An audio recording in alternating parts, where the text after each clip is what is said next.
Tensions are high on Israel's northern border with Lebanon amid new signs of a looming war with Hezbollah.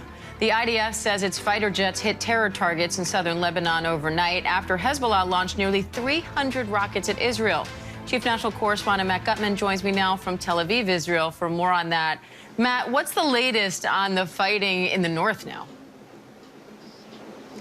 Diane, every time it seems that there's this spasm of violence, and both sides, which have said they're so close to war for months now, seem like they're about to really go into an all-out war, which would be devastating, especially since Hezbollah has about 100,000 seasoned troops. Israel has said it would obliterate Lebanon, but just about as it's about to happen each time, one or both sides sort of pulls back from the edge. And we heard the deputy leader of Hezbollah say that war with Israel is not an option. They've also reiterated that they are willing to engage in a ceasefire with Israel once it commits to a ceasefire with Hamas in Gaza. So they're stepping back from the ledge. There are thousands and thousands of acres burned by the hundreds of rockets fired by Hezbollah over the past couple of days in northern Israel. Those seem to be under control at this point. Israel, as you mentioned, has been bombarding with airstrikes parts of southern Lebanon, but that seems to have calmed down. So both sides at this point, Diane, seem to have stepped away from the brink.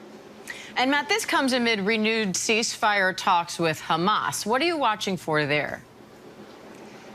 You know, Diane, it's always so hard to know. There have been so many seesaws in these rounds of negotiations between Hamas and Israel over the past 9 months that it's hard to get excited by anything. But the administration in Washington is saying that there is significant progress. They really do seem hopeful. And to give you a sense of the urgency by the administration to get this deal finalized already, remember, there are 8 American hostages believed held captive in Gaza, 5 of them still alive. That President Biden spoke with Israel's Prime Minister Netanyahu yesterday, pressing that urgency and the need to get this done. So it appears that both sides are getting closer to an agreement. Israel is sending a delegation to Doha to talk it over more. We don't know how far away they are, but the fact that both sides and the U.S. say that there is now progress, that they are hopeful, is a good sign. A reminder, Israel says there are about 120 hostages being held in Gaza. It's unclear, Diane, though, how many of those people are still alive. Matt, meanwhile, the IDF says at least 5 Palestinians were killed in a raid in the West Bank. What's the latest on that?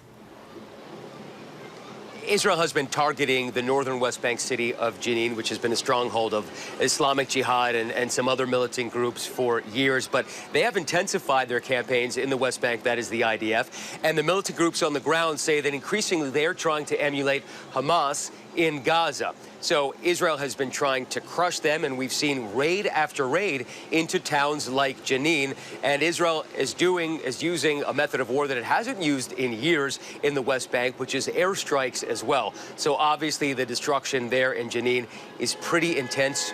Palestinian officials reporting that 5 Palestinians were killed in that most recent raid. Israel saying that it managed to kill an operative from Islamic Jihad and others. But this is this kind of rolling raids that we've seen across the West Bank now for months, Diane, and it's sort of a story that's overshadowed by the intensity of the fighting in Gaza, Diane. All right, Matt Gutman in Tel Aviv, Israel. Thanks, Matt.